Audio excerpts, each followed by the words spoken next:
Eu queria te perguntar da sua experiência, como que está esse processo hoje de captação de recurso público? Está ok? Como é que está funcionando? Bom, olha que interessante. A gente tem que... Primeira dica que eu te dou é a gente tem que olhar ter uma disciplina de olhar... Igual se você vai abrir uma padaria, buscar um financiamento no banco, você também tem oportunidade de trazer dinheiro de outras fontes. Então, como é que eu avalio isso? O setor público é uma das fontes, no sentido de... Você citou FAPEMIG. Então, em São Paulo tem a FAPESP, que faz o mesmo trabalho. Então, independente de quem está nos assistindo, né, que não está em Minas Gerais, não está em São Paulo, as fundações de amparo à pesquisa estão se desenvolvendo para ofertar isso.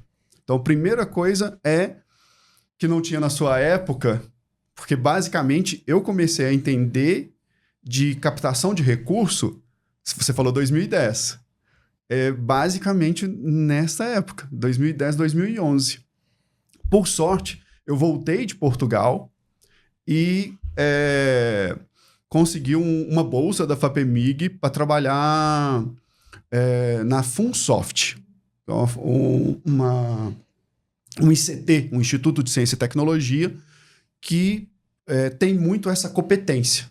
Ele ajuda outras empresas de tecnologia a captar recurso. Só que eu posso ter recursos do governo municipal, eu posso ter recursos do governo estadual, no caso a FAPEMIG cumpre esse papel, mas eu tenho FINEP, BNDES, eu tenho vários outros mecanismos.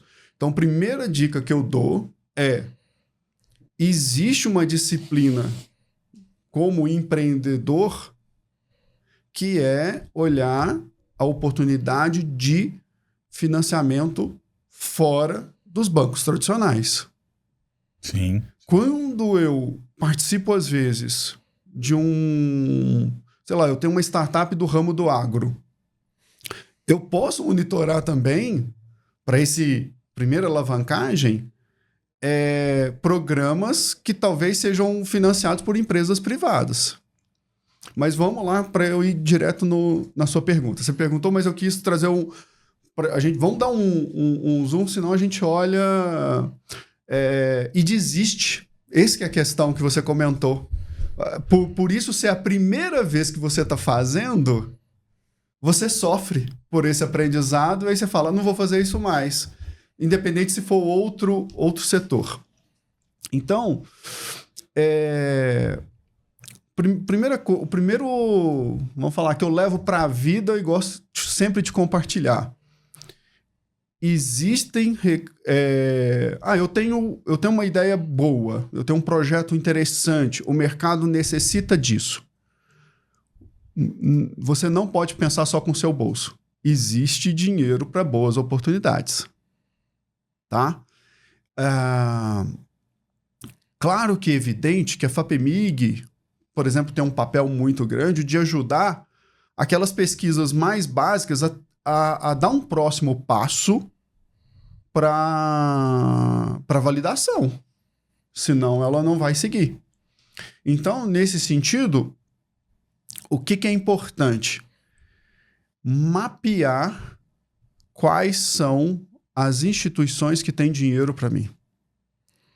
Porque eu vou conseguir, uma vez provando, mostrando que existe demanda de mercado e eu tenho uma forma de fazer diferente para atender esse mercado, porque se já existem vários fornecedores, não é inovação. Não. Então, olha, existe um mercado para isso. Para começar a entrar nesse mercado, eu preciso de um primeiro parte. Eu vou fazer o quê? Vou mapear quem trabalha nessas linhas, quem tem esse interesse. Ou qual é o interesse dessas fontes? Então, indo mais a fundo na sua pergunta. Melhorou o processo? Melhorou.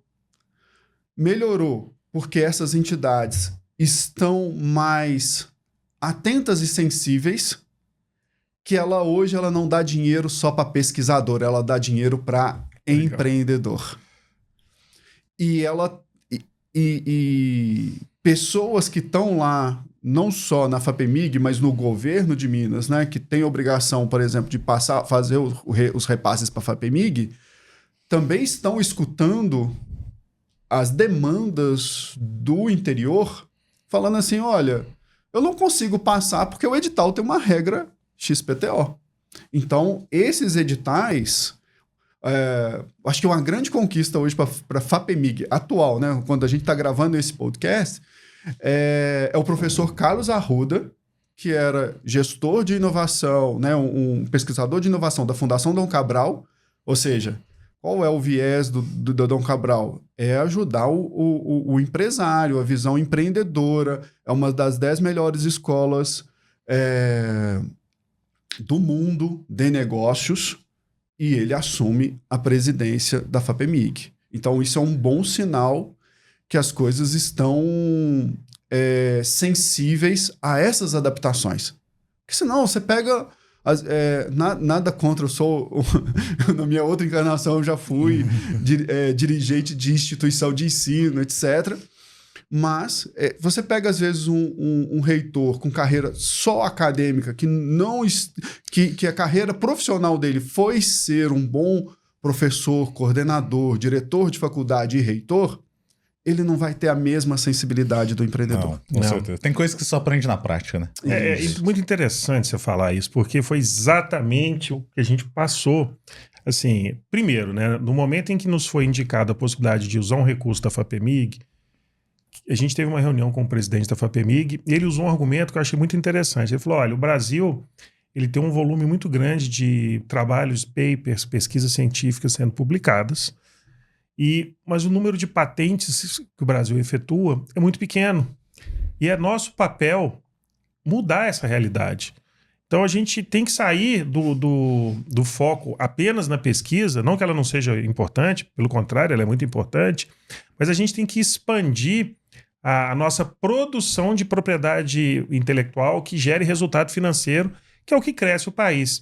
Então eu enxerguei que havia um movimento top-down, quer dizer, você tem a diretoria, você tem a presidência de um órgão de governo focado em incentivo à pesquisa, já mudando a mentalidade.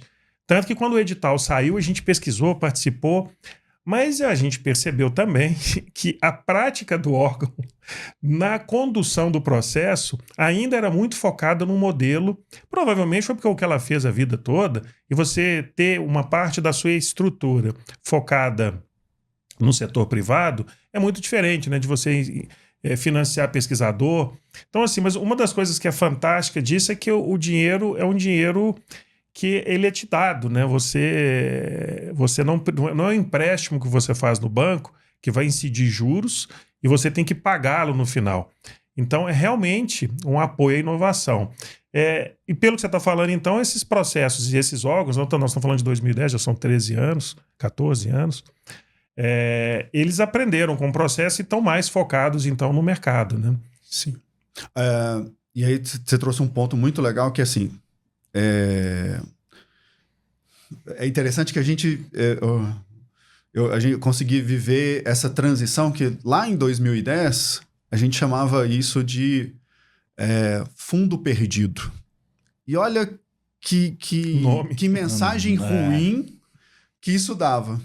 Dava uma sensação e eu te falo que às vezes o instrumento lá, né, de chamamento mal concebido, ele cria oportunistas que o cara vira especialista em captar recursos para criar uma startup que nunca vai para frente. Por exemplo, se a gente estiver pensando no mercado de startup. Então, esse nome agora, né, a categoria é fundo não reembolsável. Então, porque você não devolve o dinheiro para quem deu. Porém, é muito importante que esse empreendedor, inclusive um órgão de governo ou algum tipo de agência, pode usufruir disso. Eles também têm os seus editais específicos. Uhum. Mas quando é não reembolsável, e isso está ficando muito mais claro agora, existe uma contrapartida econômica.